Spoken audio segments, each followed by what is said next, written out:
Today on Retirement for Life podcast, we're talking about trusts, when you need a trust. A lot of people ask, can I have a trust? And I say, you don't need one. A lot of people actually that don't have a trust need one. Today we're going to cover those that need a trust, what the differences are between some of the trusts, and really explain some actual examples of when a trust makes the most sense. Today on Retirement for Life podcast show, the show that does retirees and soon-to-be retirees justice. We're going to make it fun. Can we make an episode about trust interesting? I think so. We're going to. Let's get started. Retirement for Life, your passport to a comfortable and confident retirement. The podcast that's equal parts education and entertainment, where we break down the retirement maze with a dash of fun and a heap of wisdom from your host, Christian Sear CPA, the passionate retirement specialist and president of Sear Financial Wealth Advisors, the independent registered investment advisor specializing in the AIM retirement system. Okay, let's just start with a brief overview of a trust, what it is. Okay, a trust will dictate what happens to your assets, what happens to your stuff when you're gone. Okay, we'll talk about a will later. It's much like a will in that you're basically saying who gets what when I die. It directs traffic. You're basically saying, I want to control the assets from the grave, and I want the assets to be directed appropriately after I'm gone. That's what a trust does, very simply.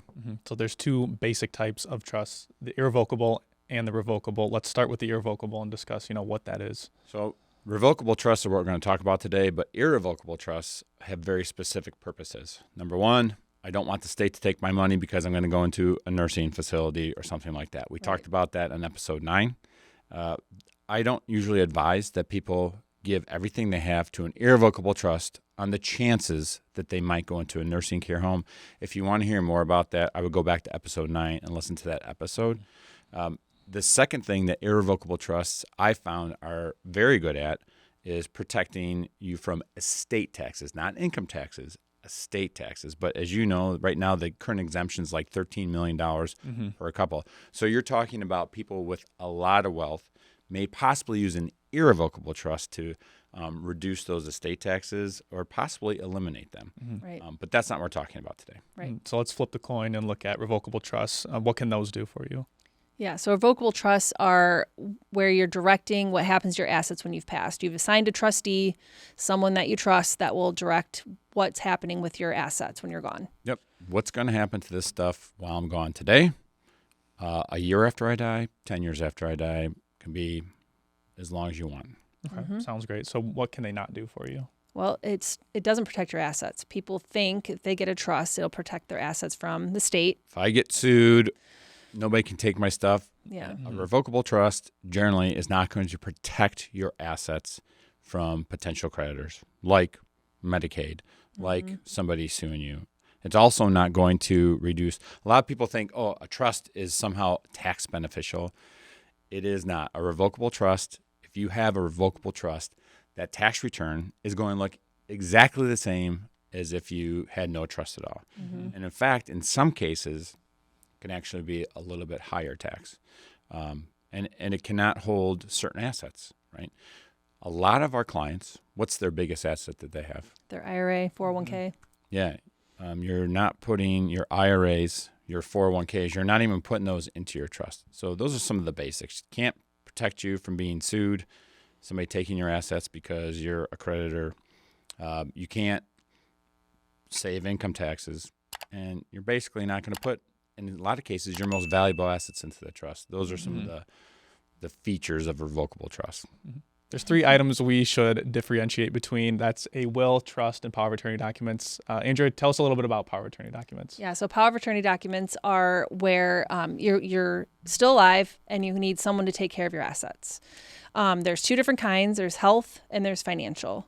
A health power of attorney document is where someone's making health decisions for you. Yeah, like I'm in a hospital, I'm incapacitated, and I need somebody to make decisions for me, talk to my doctor for me, right? And that's the medical, but we're not talking about that today. We're primarily talking about financial stuff, retiree stuff.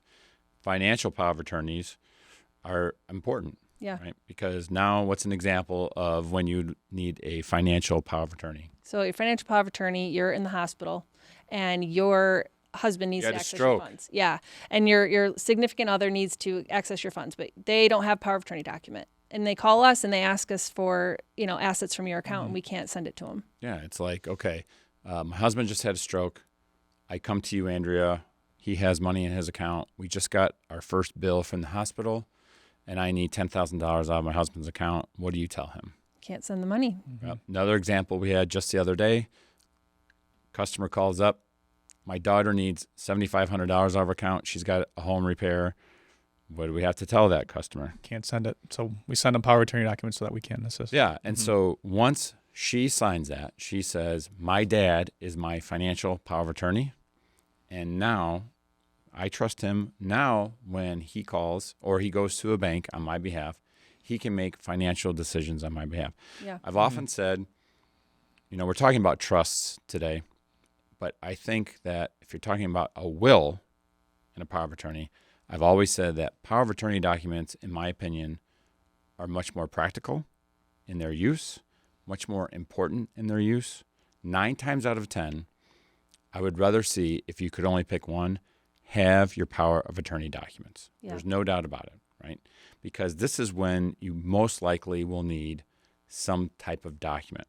A will, okay, Austin, I'm going to use you as an example. All right.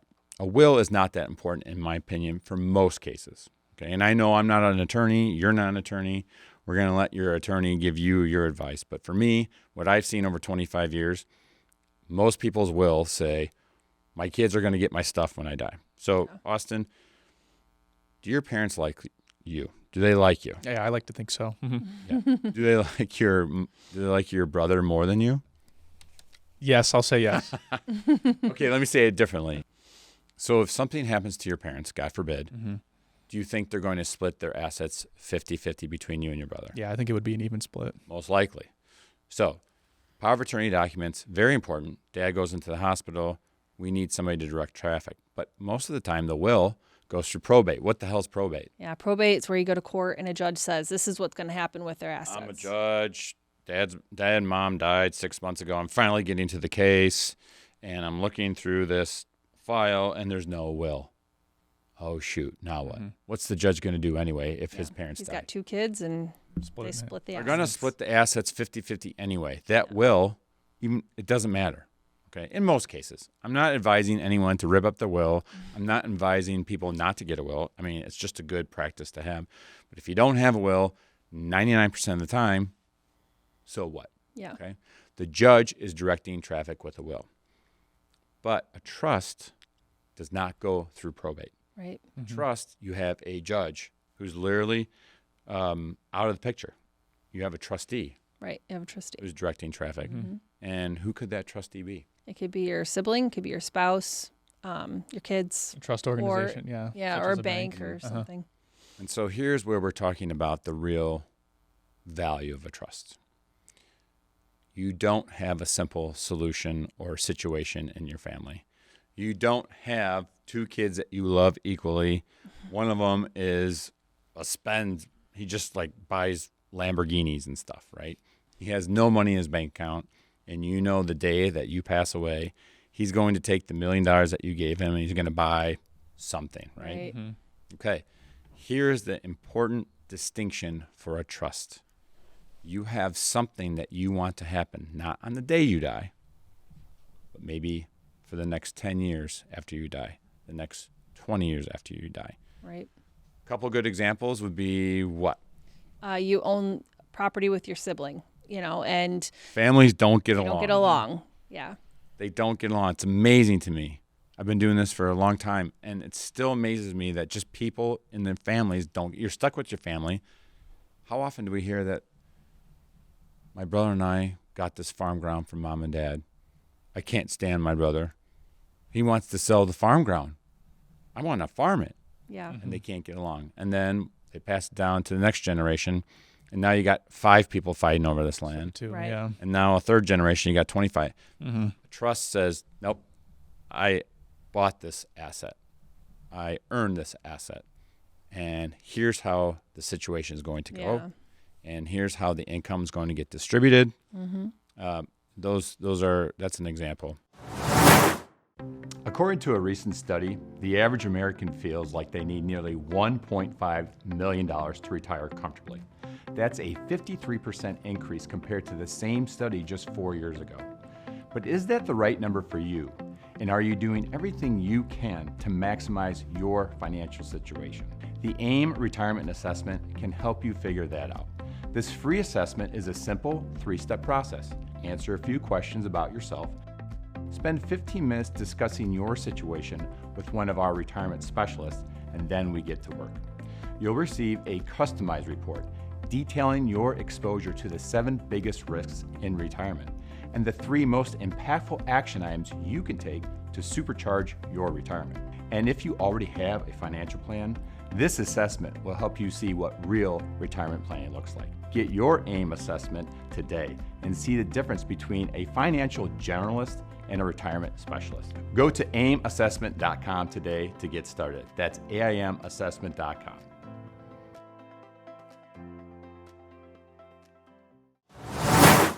Yeah. So let's move on. So who else might need a trust? I think a great example is a business owner. The trust can dictate, what happens to the business after they pass. When can it be sold? I know you can specifically relate to that, Chris. Yeah. I put a trust together. I have 3 children. I want them treated fairly. I want them treated equally. If something happens to my wife, though, there are certain things that I want to make sure happen past my death.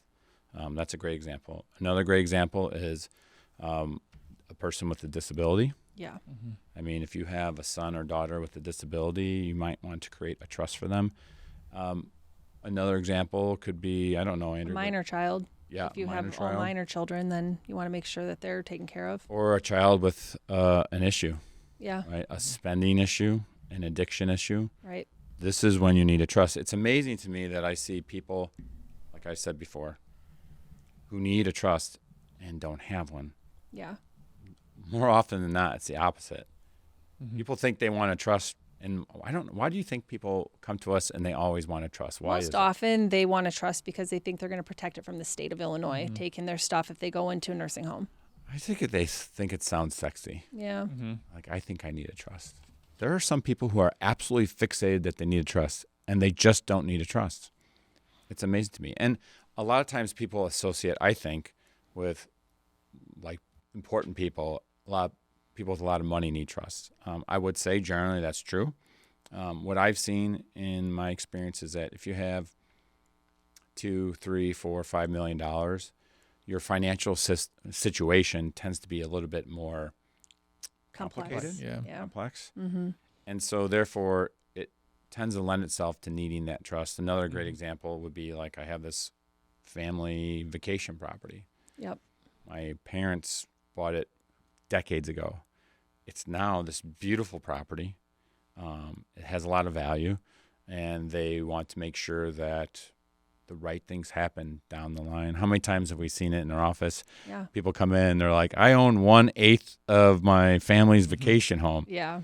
and we don't know. I want to sell it, and he wants to save it. And Yep. a trust is good for those situations. Sure. But it's important to say, generally speaking, yes, if you have more money, a trust is appropriate. But there's a lot of cases like we talked about, children with disabilities, children with spending problems, children with other issues. There are cases when you don't have to have $1 million that you need a trust. But just Right. because you have $4 million does not mean you need a trust. Right. Unless it's one of these purposes. Mm-hmm. Family can't get along. Property that you want certain things to happen to after you're gone.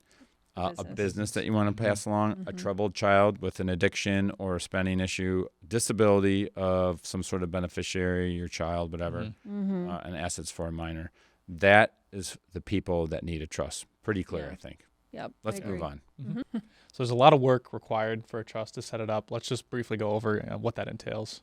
Yeah, it's expensive. A lawyer is expensive, and it's not even just a one-time setup cost. It's ongoing legal costs. And there's a lot of pieces that need to move into the trust, outside accounts. You don't just snap your fingers and get a trust. Uh-huh. Yeah. Thousands of dollars for a lawyer to set up your trust. You're going to need maybe a tax return every year, additional costs. Accounting is special. for trusts. Yep. You're going to have to take care of that. You have ongoing law changes. Your trust was set up in 1952. Guess what? The laws are different today. And you set up a trustee. Is that And- trustee still someone you trust? Trustee is somebody that you trust, right? Ironically. And do you still trust that person? Do you now hate your brother that was your trustee? Are you divorced and your spouse was your trustee, right? Right. Did one of your children that was your trustee, are they no longer in the, what's that movie? The Circle of Trust. Circle of Trust, Are yeah. they no longer in the Circle of Trust? Again, no pun intended. There is ongoing costs and maintenance associated with the trust that I think you have to weigh before you decide to enter into a trust agreement. Yep. You know, most families, let's be honest, they get along. Well, maybe they don't, but I think most families I think do. most do, yeah. Their assets are pretty clear. When they pass away, when mom and dad pass away, when our retirees pass away, they're probably not worried about their children fighting. Trusts are for very specific situations, and it requires work. And that's a great point. So we've talked about a lot today. Let's just go over a few main points here. Okay. Trusts, most people don't need them. Yep. Irrevocable trusts are for very special situations, and most people will never need an irrevocable trust. Right. If you are going to set up a trust, it's going to be a revocable Revocable. trust. Mm-hmm. It's going to take some time. It's going to take a little effort. It's going to cost a little money. It's going to be some ongoing cost as well and maintenance. Yep. Specific situations, own a business, disabled child who's troubled, likes to spend money. You have an asset in your family that you want to make sure gets treated the way you want it to be treated. You are controlling assets the day after you die. If you think that your son, when you die on a Tuesday, is going to spend the $1 million that you gave him on Wednesday, the day after you die, a trust might be appropriate. If you have farm ground that you know people are not going to do with it what you want them to do with it in the future after you're gone, a trust might be appropriate. If you have Little House on the Prairie, Johnny and Jenny, you love them both. They're both responsible young kids. You love your wife. You're not going to get divorced at any time in the near future. You're going to pass along your assets to your kids. For goodness sakes, don't ask me if you need a trust, because you don't. Good thing for people who need it, but in most cases, probably not necessary. Mm-hmm. Let's just say this one more time. Are you a lawyer? I'm not. Are you? Nope. Your husband is, kind of. Yeah. I'm not a lawyer. This is just what we've seen from a practical standpoint for the last 20-some years. Most people don't need a trust, but it's good to talk about. The most important document that everybody, every retiree and soon-to-be retiree should have is a power of attorney document. Mm-hmm. 9 times out of 10, this is the document that will become most useful for you and the ones you love. For sure. You don't need a will in most cases, but we're not advising not to get a will. We're just saying that if you don't have one, if you are in Little House on the Prairie, probably the judge is going to give the kids the money anyway. Right. Talk to an advisor about getting a trust if you think you meet one of these examples. Talk to a level 5 advisor. A level 5 advisor. Before we go, let's just do a little self-promotion, shall we? Let's talk about the AIM retirement assessment, because this is by far what I'm most excited about right now in business. We are getting opportunity to help people with their retirement on a kind of like test drive basis. It's amazing, people filling out the AIM retirement survey. They're filling out 8 or 9 questions. We are delivering to them. Kayla and Brooke and some of our planners are delivering the top 3 things of what we see in their retirement right now, soon-to-be retires especially. You have worked up to this point. You are now 60 years old. Retirement is on the horizon. And are you doing the right things? Have you set yourself up for failure? here are the top 3 things you should do right now. Yep. And what are your chances for retirement success? Here's what we recommend, and here's probably what Social Security should look like for you.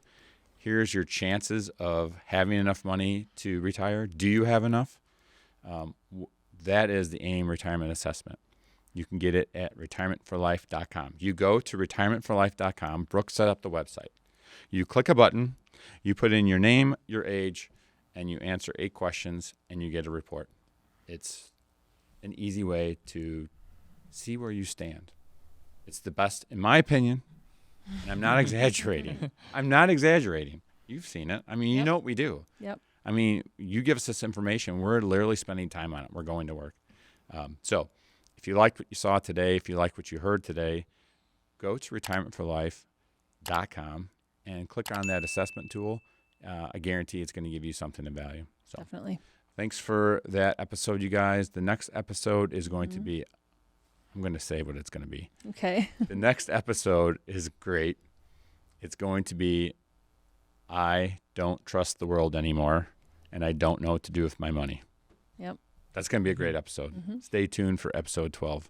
I don't trust the world. What do I do with my money? Great perspective for people who are doomsdayers. Thanks for watching, everybody. We'll see you next time.